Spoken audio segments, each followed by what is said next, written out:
राहुल गांधी जी की भी सदस्यता रद्द की गई है। अगर उनकी डिग्री फेक निकली, क्या सदस्यता जा सकती है? क्या कहेंगे आप? देखिए, सदस्यता इस बात पे तो जा सकती है कि आपने झूठ जो है हलफनामा भरा भरा है। और अगर आज जाएगी सदस्यता तो आपको जरूर सोचने वाली बात होगी, क्योंकि मुझे जहाँ तक याद है एक राजीव शुक्ला को दिए इंटरव्यू में जब वो गुजरात के सीएम थे, उन्होंने खुद अपने मुंह से एक बात कही थी कि मैं ज़्यादा पढ़ा लिखा नहीं हूँ। इंटर तक तो मैं यूं ही पढ़ा पढ़ा उसके बाद मैंने घर छोड़ दिया, तो मेरी शिक्षा वगैरह कुछ हुई नहीं। लेकिन उसके बावजूद जो है जब किसी दिन खड़े होके एक गृह मंत्री इस देश का एक एंटायर पॉलिटिकल साइंस की डिग्री लेके आता है और उसके बाद ये कहता है कि ये देख लो, इसके बाद कोई सवाल नहीं करेगा, तो उसी दिन आपको सवाल कर लेना चाहिए कि सर अगर आप ये बोल रहे हैं तो दोबारा ये सवाल नहीं उठेगा, ये बात आपने क्यों कही है। और आज अगर दोबारा ये सवाल उठ गया है उनकी डिग्री के ऊपर, तो मुझे लगता है कि उनको बहुत ईमानदारी से अपनी डिग्री जो है वो लोगों को दिखा देनी चाहिए। 56 इंच का सीना है, 56 इंच का सीना है, मर्द आदमी है, बुलंद आदमी है, सत्यवादी आदमी है, तो मुंह पे फेंक के मारिए अपने विरोधियों के, दिखाइए डिग्री। ज्यादातर कोर्ट का डिसीजन ये है कि आप प्रधानमंत्री की डिग्री नहीं पूछ सकते हो, और नेता कह रहे हैं प्रधानमंत्री की डिग्री पूछने में कोई सवाल नहीं बनता। नहीं नहीं नहीं, ये किसने कहा कि आप पूछ नहीं सकते। जुर्माना लगा ना एक देखिए, जुर्माना इसलिए लगाया है क्योंकि जहाँ पे ये लोग बार बार जाके अपीलें करते हैं, जहाँ से राहुल गांधी के अगेंस्ट में फैसला आया, जहाँ अरविंद केजरीवाल के ऊपर लगाया, वो वहाँ पे वही लोग हैं जो इनकी सरकारें हैं। तो जब इनकी सरकारें हैं तो इन्हीं की बात कहती हैं। वो of the people by the people और फॉर द पीपल जो था, वो कब का खत्म हो गया। तो आप जो है जो सरकार कहेगी, जो वो सत्ता कहेगी जो डोमिनेंस में यकीन रखती है। डोमिनेंस का मतलब ये है कि जो मैं कह रहा हूँ ये सच है और इसी को लिख लीजिए क्योंकि ये आखिरी सत्य है।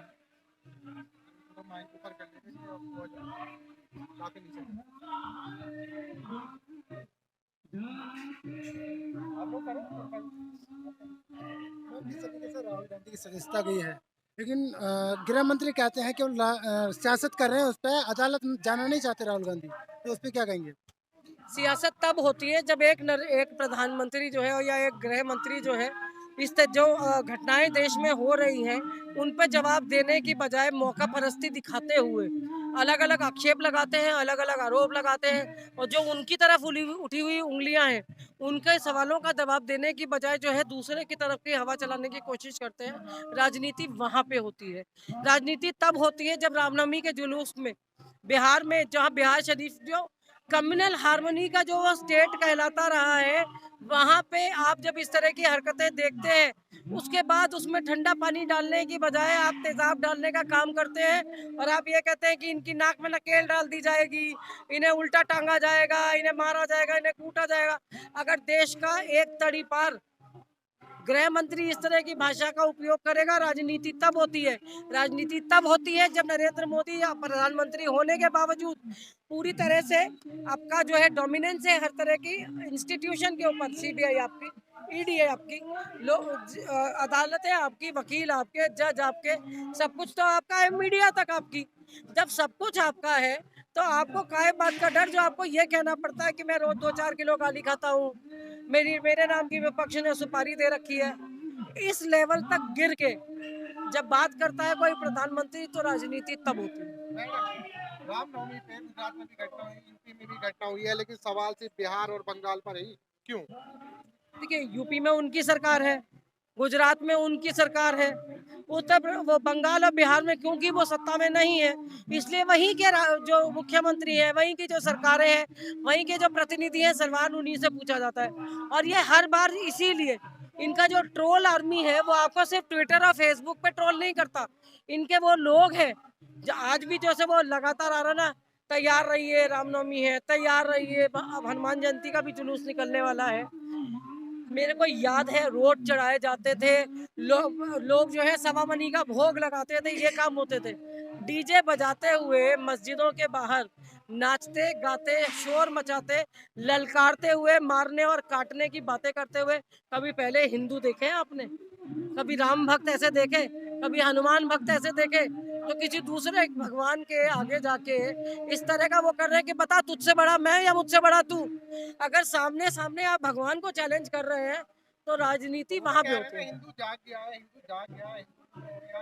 पहले राम की तस्वीर जो है वो पोलैरिटी दिखाई जाती थी, हनुमान जी की थोड़ा नरमी वाला फेस होता था, अभी थोड़ा उग्र रूप देखने को मिल रहा है। तो वो कह रहे हैं ना हिंदू जाग गया है। हिंदू नहीं जाग गया है, आपने अपने भगवान का स्वरूप बदल दिया। आपने अपने भगवान को एक तरह से कहते हैं उग्रवादी। उग्र तस्वीर कितनी उग्र है, मर्यादा पुरुषोत्तम भगवान श्री राम। आप जब मर्यादा पुरुषोत्तम भगवान श्री राम कहते हैं, आपके यहाँ से यहाँ तक एक ठहराव होता है, वो ठहराव नहीं आता आप में।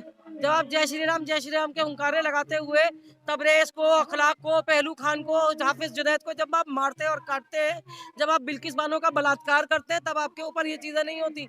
वहां हिंदू नहीं जाग रहा है, राजनीति जाग रही है, सत्ता में बैठे रहने की भूख जाग रही है और लोगों को दबाने की और जो मेन सवाल है उनसे भागने की जो हवस है सरकार की, वो जाग रही है। बड़े बड़े साधु संत मैदान पर उतर चुके हैं कि हिंदू राष्ट्र बनाकर ही छोड़ेंगे। सरेआम एक एमएलए जो कई बार जेल जा चुका है, सरेआम खड़ा होकर कह रहा है, गाली देकर लोगों को उकसा रहा है, गाली दे रहा है कि हिंदू राष्ट्र बनाएंगे, और आप एक हिंदू होते हैं मना कर रहे हैं। देखिए, मैं हिंदू होते हुए इसलिए मना कर रही हूँ कि जिस हिंदुत्व की बात वो करते हैं, सनातन कौन है? सनातन कौन है? सनातन वो जिसमें सौम्यता हो, सनातन वो जिसमें लोगों के प्रति, मनुष्यों के प्रति, जानवरों के प्रति, पक्षियों के प्रति, पेड़ के प्रति, नदी पहाड़, सनातन तो सबको पूछता है। तब आप लोगों को मार रहे हैं, काट रहे हैं, जला रहे हैं, और उसका धर्म कोई भी हो, वो किसी भी ईश्वर को पूछता हो, कुछ भी पहनता हो, कुछ भी खाता हो, अगर आप उसके ऊपर इस तरह के आप खुद को लेके ही चढ़ जाएंगे उसके ऊपर कि नहीं जो मैं कह रहा हूँ वही सही है। मैं पहले भी इन सभी जब इस तरह की चीजें होती है तो मैं हमेशा एक चीज कहती हूँ कि हमारे जो मठाधिकारी हैं, हमारे शंकराचार्य, हमारे मंदिरों के जो प्रधान हैं, इन लोगों को निकल के कहना चाहिए कि हिंदुत्व वो नहीं है जो ये लोग कह रहे हैं। हिंदुत्व वो नहीं है जो ये सड़कों पे निकल के कर रहे हैं। हिंदुत्व वो नहीं है जो मस्जिदों को जला के किया जा रहा है। हिंदुत्व वो नहीं है जो हर किसी, आज आपको कला तेजाल क्या कहा जाता है उसको, ताजमहल को क्या कहते हैं? हाँ, तेजो महल है। आप मतलब हमारे पूर्वज जो थे, कुतुब मीनार के लिए भी आ गया। अब मुझे सुनिए, मैं एक चीज जानती हूँ, हमारे पूर्वज इतने गए बीते नहीं थे कि उनके सामने उन्हीं के भगवानों के जो है मंदिर वगैरह तोड़े जाते रहे और वो चूड़ियां पहन के नपुंसकों की तरह घर में बैठे रहे। हमारे पूर्वजों पे इतना हमें विश्वास है कि जहाँ पे जो था, हमारे सारे शक्तिपीठ है आज भी वैसे के वैसे है, चाहे वो पाकिस्तान में भी हो, लेकिन हमारे शक्तिपीठ आज भी इंटैक्ट है। हमारे शक्तिपीठ ही नहीं, हमारे जितने तीर्थ स्थान थे वो वैसे के वैसे हैं। हमारे जितने बड़े मंदिर हैं वो वैसे के वैसे हैं। जब सब कुछ वैसे का वैसा है, 400 साल पुराना, 500 साल पुराना, तो तोड़ा किसने? और हर बार जो है वो आदमी आके पहले तुम्हारा तोड़ेगा फिर बनाएगा।